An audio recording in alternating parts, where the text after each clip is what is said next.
Welcome back to the Ice Bath Sports Podcast. I'm Matt. I'm Griff. And Week 10 is in the books. Sort of. Sort of, yeah. Again, recording this on Monday. We still have the Monday night game of Buffalo at Denver to be played out, but this episode will go on Tuesday. Week 10, again, another great week, interesting week. Started out with Thursday night football started out, but Sunday started out with a Germany game at 9:30 a.m. Yeah, I was not waking up to watch that. I was getting my extra sleep in. I watched the end of it. I was busy for the first half, but if you didn't watch it, you didn't miss anything. It was a final score of 10-6. The Pats lost to Indy. Mac Jones threw that late interception, ended up getting benched for Zappy because of it. Patriots were driving. They were down 10-6, driving down the field, and Mac Jones, they were probably 15 yards out from the end zone, and Jones throws it right to the defender. It's picked off, and that was that. And for the final 2 minutes, Zappy came in. What does this mean for New England going forward? I don't know. You mentioned it before we started recording.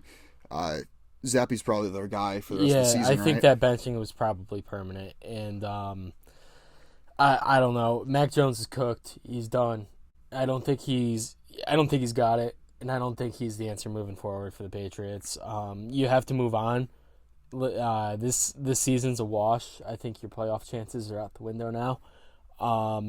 Not that they were really there before this game, but I think you ride with Zappy the rest of the season. See if you have anything, which I don't know. You tested him out last year. He had some games where he looked pretty good.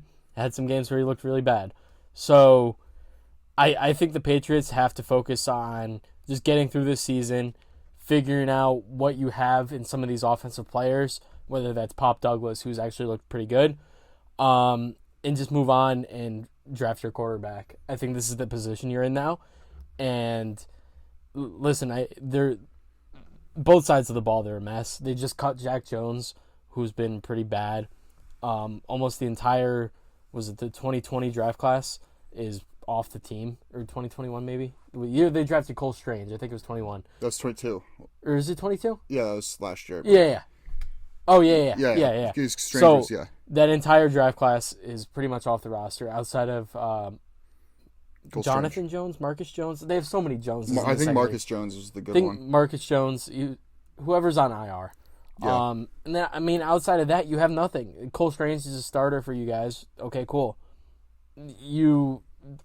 I don't know. This team's in a weird position, and they're not in a good position.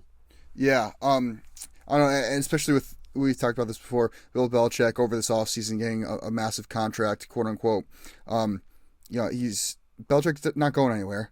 So you got to kind of, if you're the Patriots, you're Robert Kraft, you got to trust the process, I guess. But so far it has not worked. Yeah, one of my friends who's a Pats fan, he just said he said something which is actually pretty spot on. It's that Bill the GM screwed over Bill the coach. Yeah. And his decision making in the off seasons since he's been the GM have not been good. And he's kind of set himself up for failure. So, yeah. He has nobody to blame but himself. He hasn't built the team around him. And now you have a big question mark at quarterback. Yeah, I think that's part of the reason Mac Jones is struggled so far. The offensive line's been hurt all season. Yeah.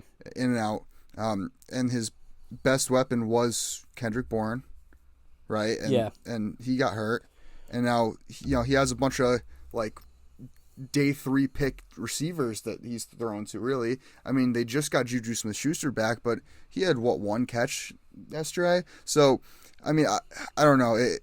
I don't think Mac Jones has been put in the situation to succeed. I've said it time and time again. If you would put him in, a Kyle Shanahan-type system, he'd be looking like how Brock Purdy looks. I still don't understand the Juju over Jacoby Myers decision for them. Yeah. The same exact contract. Juju's done nothing, and Jacoby Myers is playing pretty well. And I think this offense is a lot different if you have Jacoby Myers in there over Juju. Maybe they're not a top 15 offense. But I think the offense is much better if you have a guy like Jacoby Myers in that offense. Yeah. Well, also going back to the whole quarterback situation. If you look at even in the Brady era of the Patriots, they never really had the most talented quarterbacks in that room. I mean, yeah, they ended up having guys like Jimmy Garoppolo and Jacoby Brissett, but for how many of those were there like the Matt Castles? Yeah, like the what's his name there? I'm blanking, but he was the mobile guy. He was like their first scrambling quarterback they drafted. I'm blanking on his name. Anyway, it's not important. But they've had a lot of quarterbacks, is what I'm saying, that haven't panned out, and so it's like maybe Bill Belichick got lucky with the one with Tom Brady, and maybe he's just not good at evaluating young quarterback talent. Yeah, I mean, I guess, but they were also never in a position where you had, outside of Mac Jones, where you had to draft a quarterback in the first round. Yeah. When you have a guy like Brady, you don't have to worry about that. You worry Right. about getting somebody that is a serviceable backup, Mm-hmm. and I think they had that. I mean, they showed that. Matt Castle had a really good season when he came in for Brady. What? My computer just went crazy. But I mean, now you're in a position where you're going to be picking top 10, probably top 5. Right. And you're going to need to make a decision here and take a quarterback for the future because it's not Mac Jones. Yeah. No, I mean, I agree. I agree 100%. But you still do have Mac Jones on this rookie deal.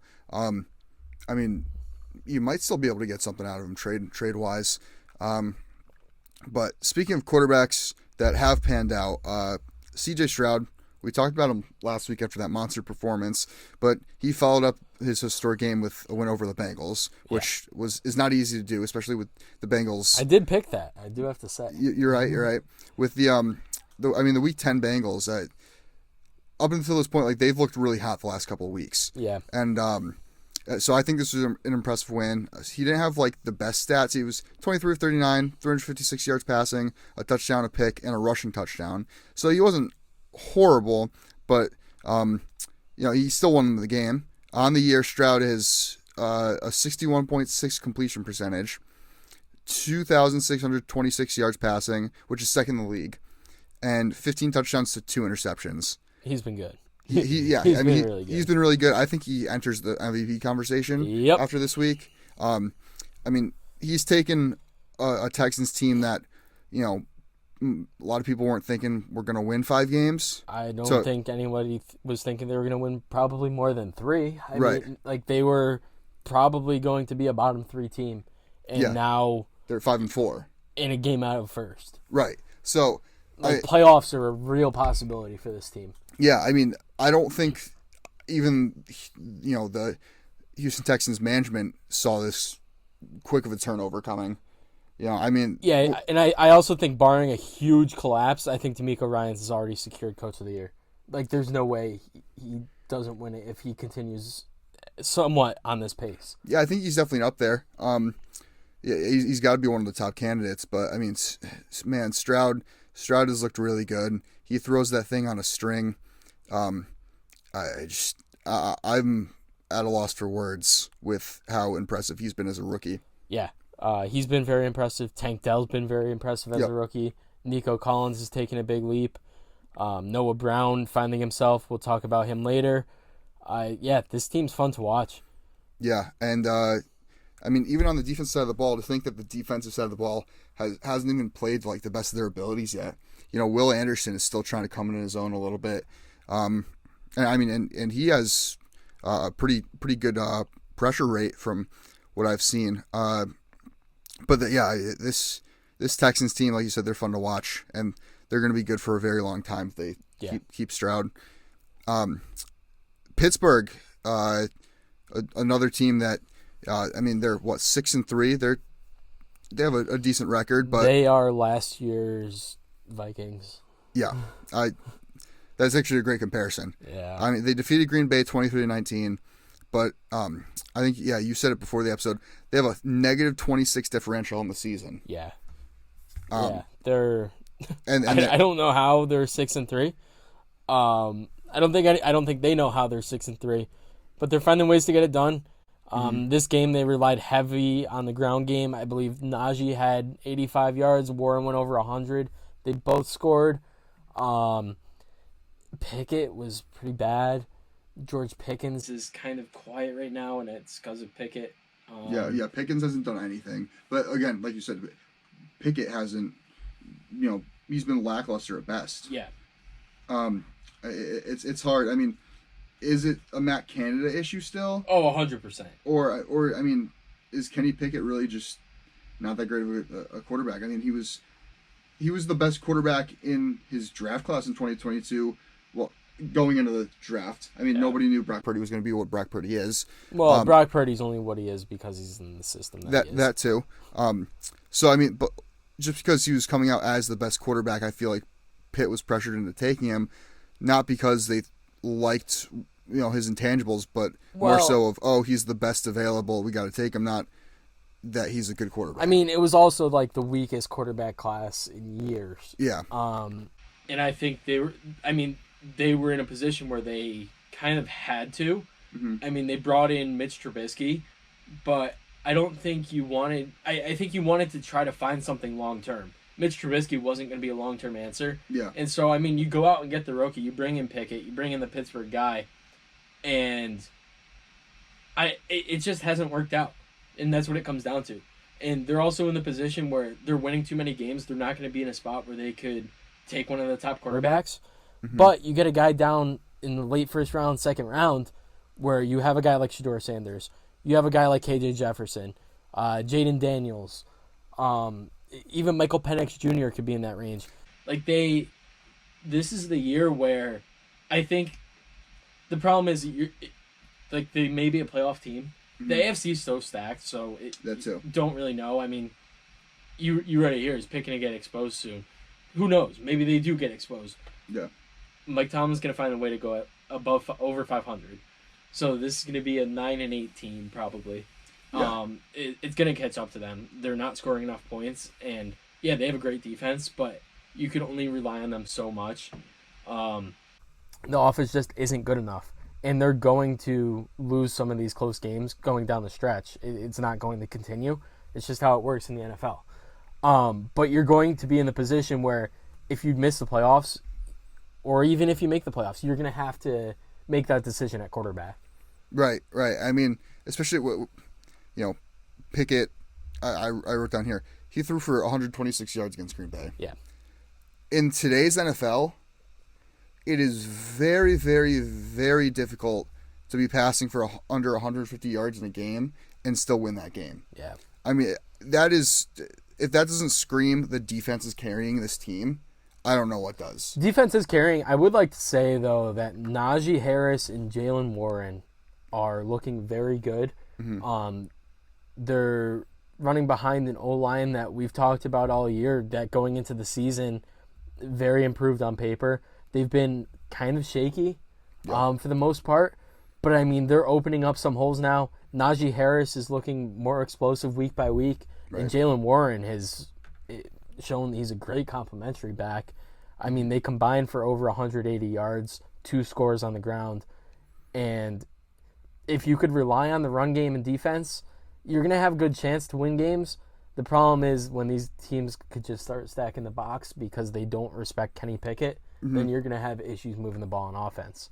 Right, and when you start to get to, playing teams like Kansas City or Cincinnati, where they're going to score a lot of points. Yeah, it's going to be a high-powered offense you're facing. They don't have the offense to keep up. Yeah, you don't have the offensive firepower to exactly keep up with that and match them on the offense. So I think that's why I think they will get exposed soon.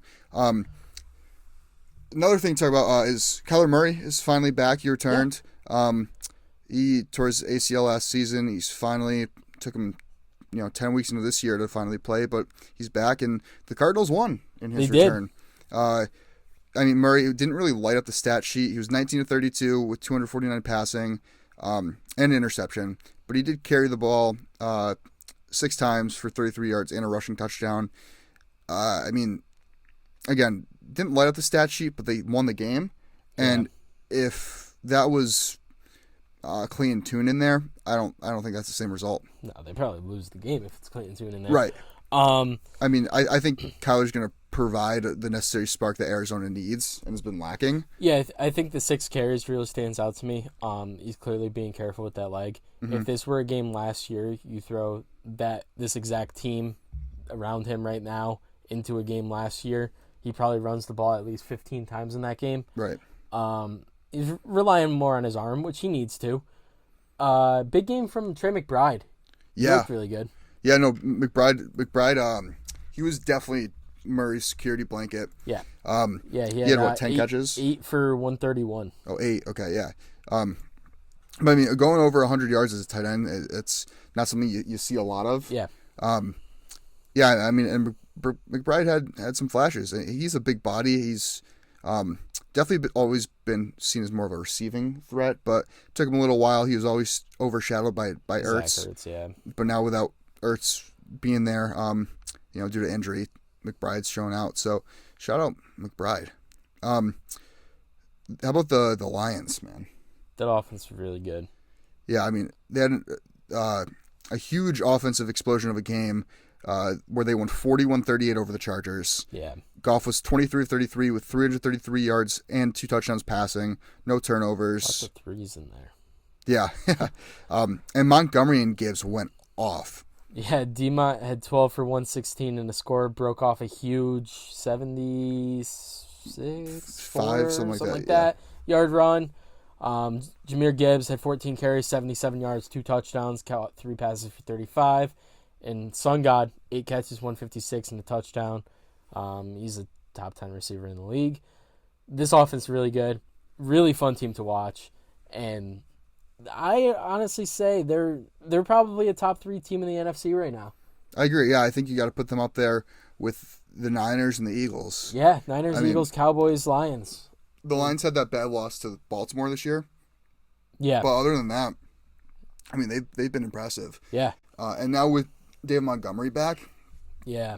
I mean, that's got to be one of the best tandems right now in the league. Oh, 100%. If not the best. I mean, Gibbs finally, they've started utilizing him correctly. Yeah. And just utilizing him in general. And they've seen the production he provides. And I mean, Montgomery has had a career resurgence. I mean, we weren't seeing this when he was with the Bears. You saw flashes of it, but not consistently. And I think putting him on a good offense, you're able to see what you have in him. Yeah. I mean, David Montgomery coming out of college was drawing Saquon Barkley comparisons, and sure, he hasn't lived up to that, but I mean, this year he's been going off. Yeah, he has.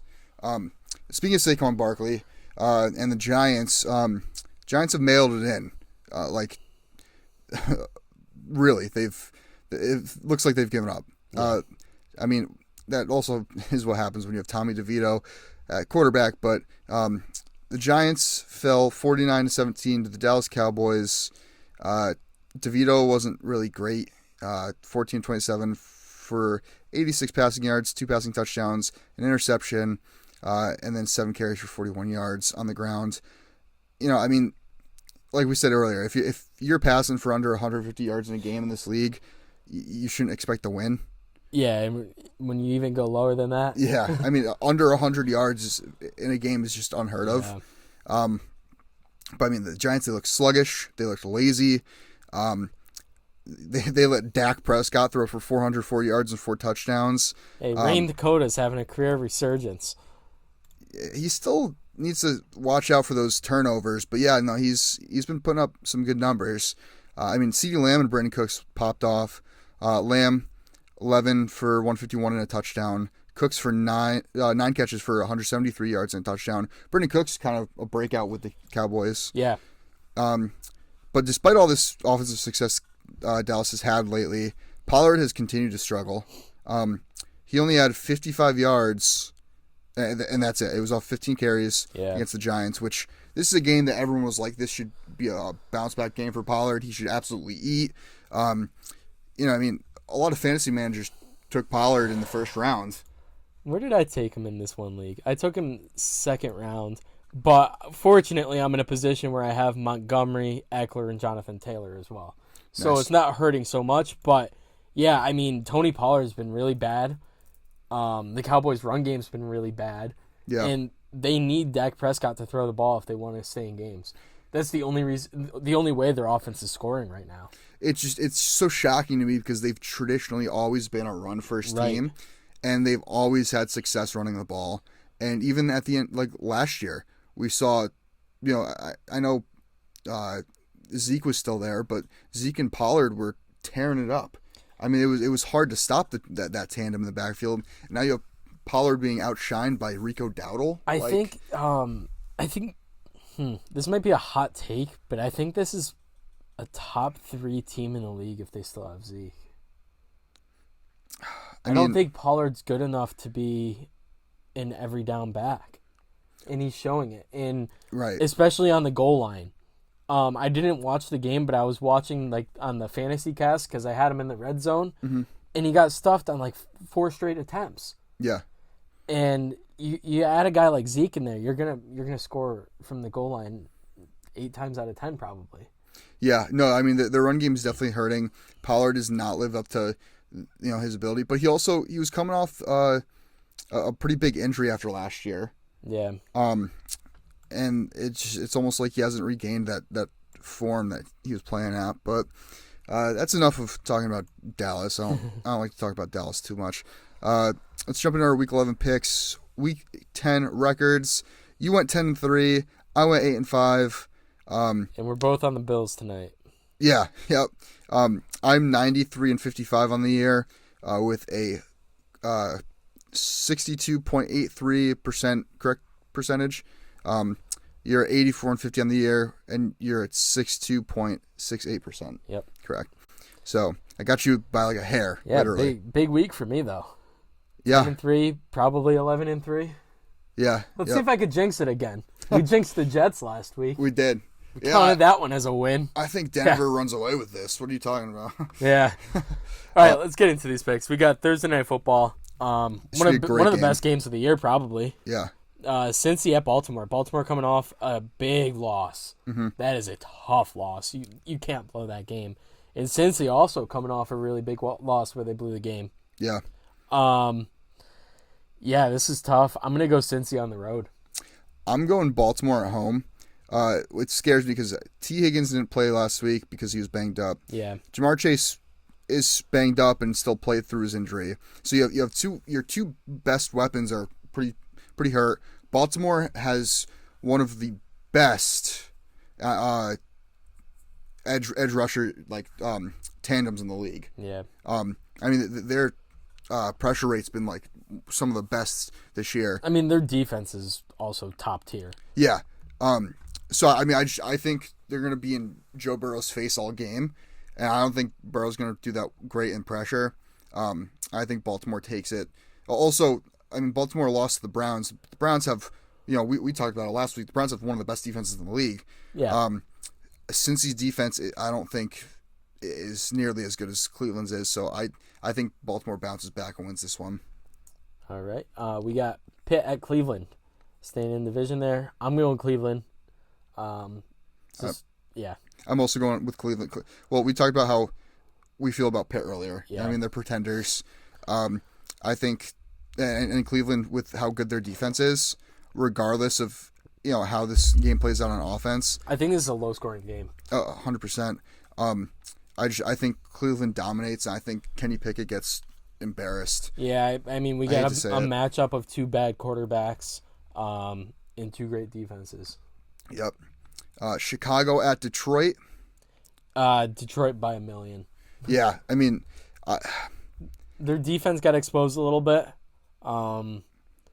but yeah, the Chicago offense is nowhere near as good as LA's. So yeah, I mean, Fields might be back for this game. Might is a big if. Yeah. But I think regardless, Detroit still wins. Detroit's a really good team. Yeah. They're really high-powered offense. I think they come out and run all over Chicago. Yeah, I totally agree. Chargers at Green Bay. I'm gonna go. I want to go Chargers here.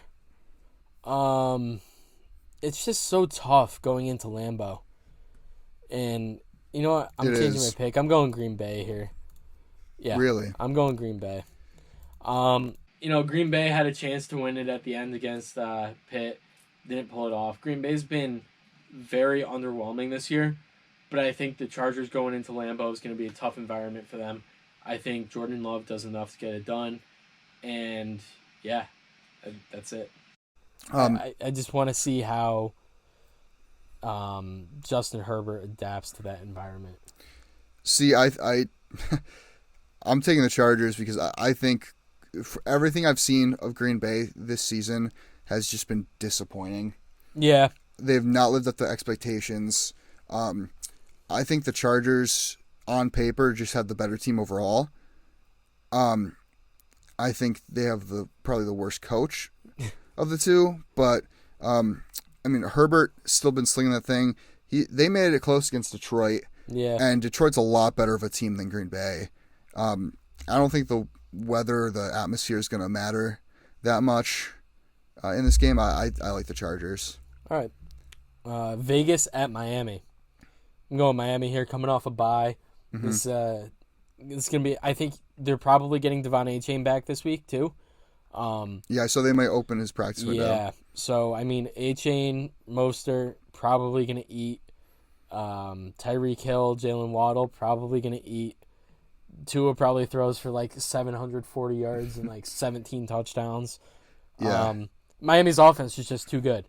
And Vegas's offense, they showed it last night. They did enough to win the game, but their offense was not good either.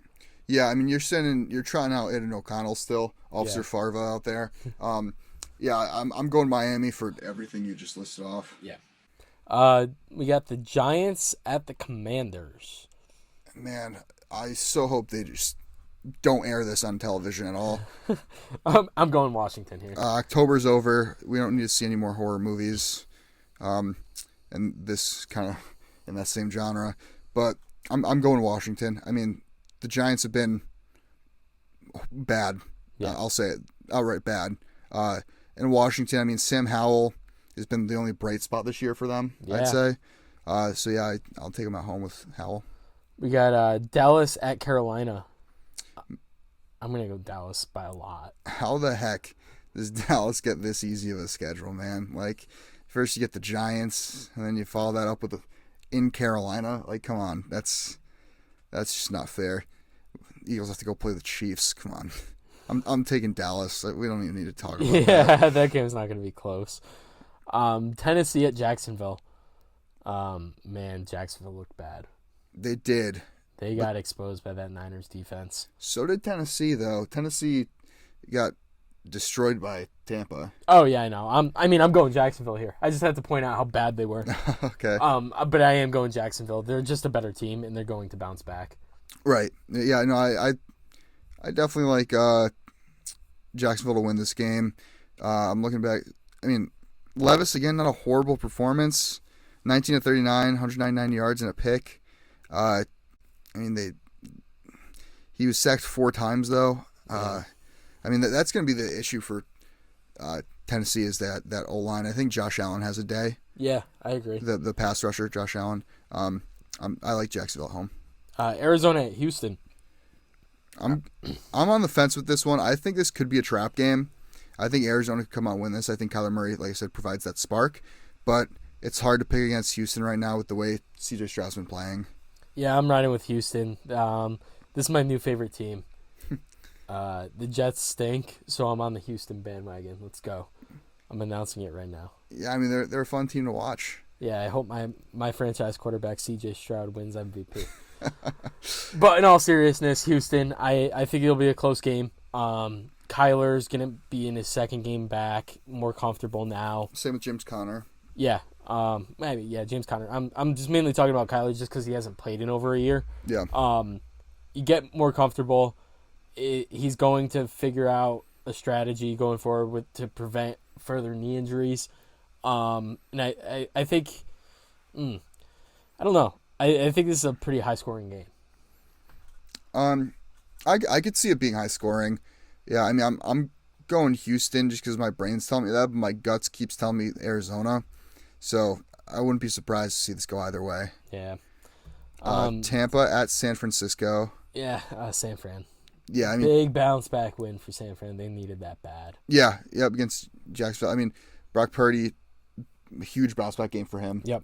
Everybody. Big game from Kittle.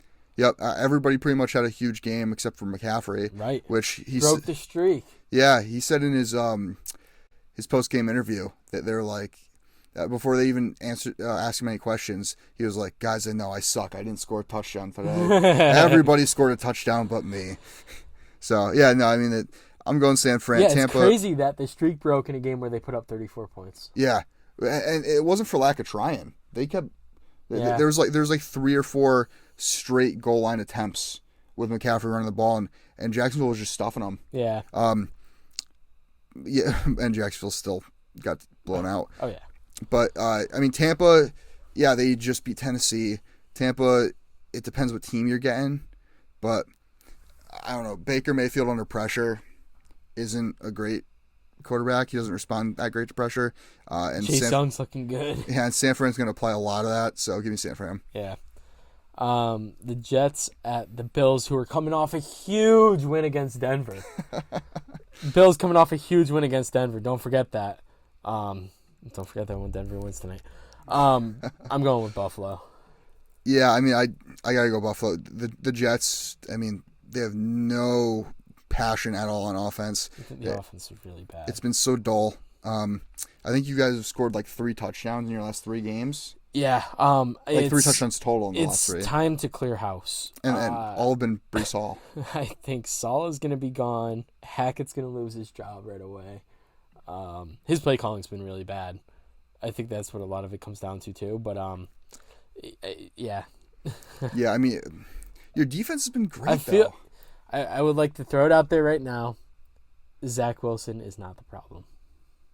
I agree 100%. Anybody that's watched any of the Jets games this year would see that it is not a Zach Wilson problem. It is not a Zach Wilson problem. Sure, he hasn't made some of the best decisions, but he is not the reason we're losing these games. The offensive play calling is 100% the reason we're losing these games.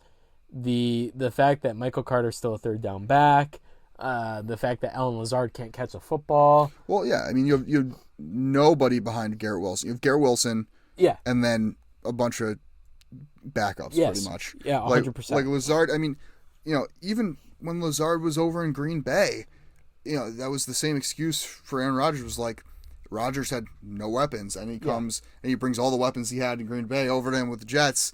But I mean, you double cover Garrett Wilson, and then who else do you have? Nobody. Like, yeah. I mean, Breece has been great, but again, you can stack the box against him. And that's what's happened.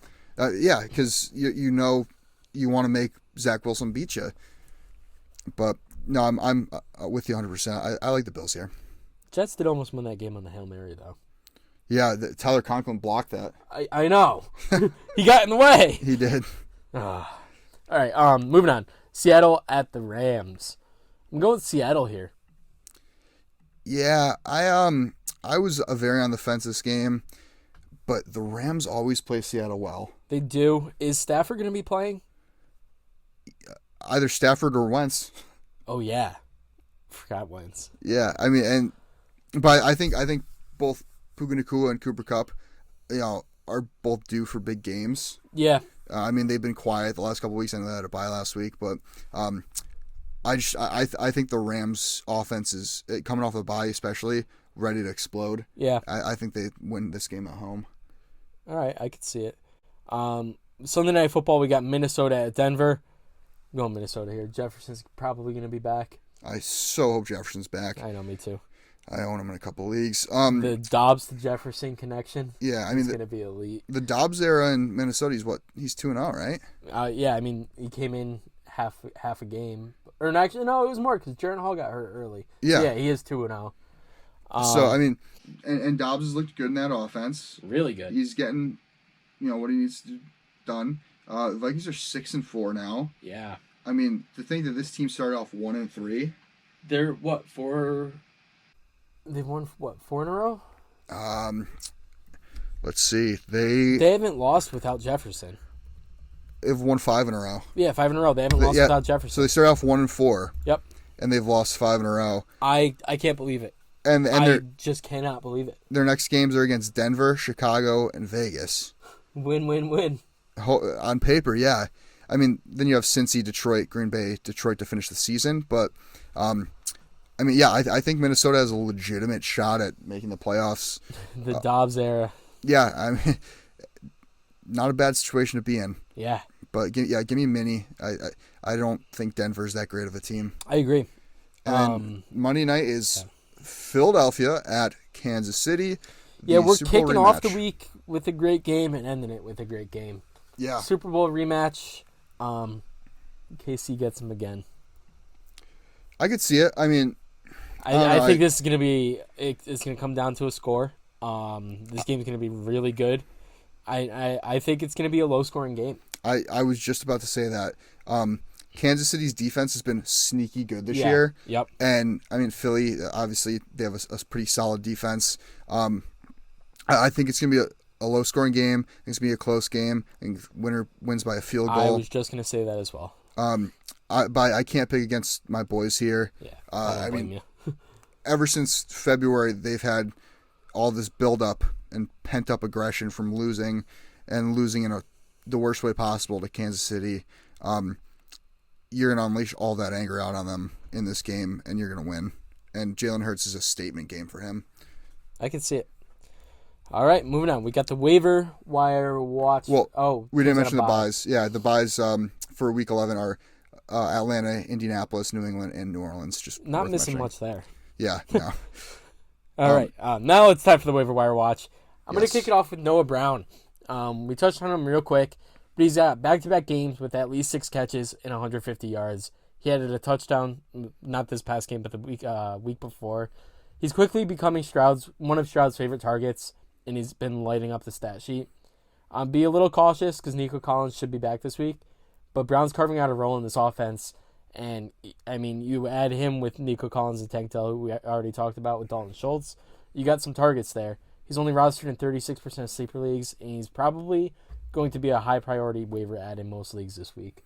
Yeah, and it seems like with Stroud at helm, it's a everybody eats mentality where, like... 100%. You know, it's not like he's just going to feed it to one guy, kind of like how Burrow can get with Chase. It's going to be he's going to spread it out all over the field. Yeah. Like, kind of how Rodgers was in Green Bay. Yep.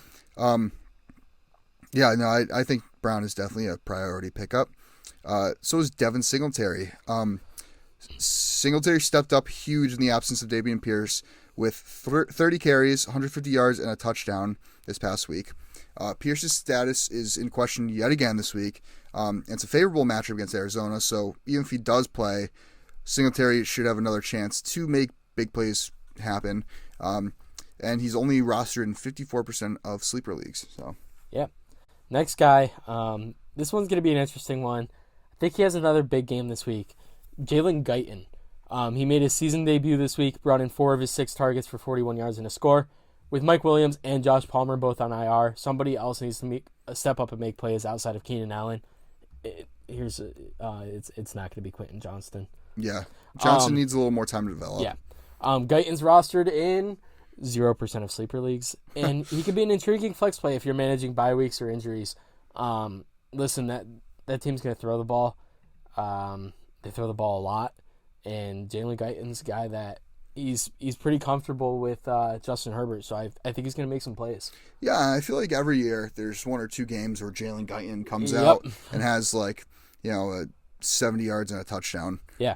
And the last guy this week on the waiver wire watch is Brandin Cooks. Cooks has been very up and down the last couple of weeks, but he's coming off a game where he had 9 catches, 173 yards, and a touchdown.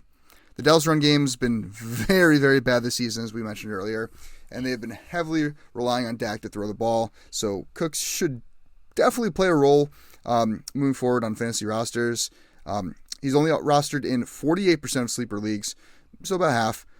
There's a good chance he's still available for you to snag off waivers. Yeah, big Brandin Cooks guy for the rest of this season. Yeah, I mean, well, because CeeDee Lamb, I mean, it's him and then everybody else. Gallup hasn't done a lot. Gallup hasn't done much, and CeeDee Lamb, their teams are eventually going to start, double covering him. Yeah. So it's, been Brandin Cooks has been in the works. You know, yeah. He was going to break out. That'll wrap it up for this week. We hope you guys enjoy this week of football. Check us out on all social media platforms. We're at IcePath Sports on Instagram and TikTok, IcePathPod on Twitter/X. And you can check out the video version of this episode on the IcePath Sports Podcast YouTube page. We'll see you guys next week. And as always, stay cool.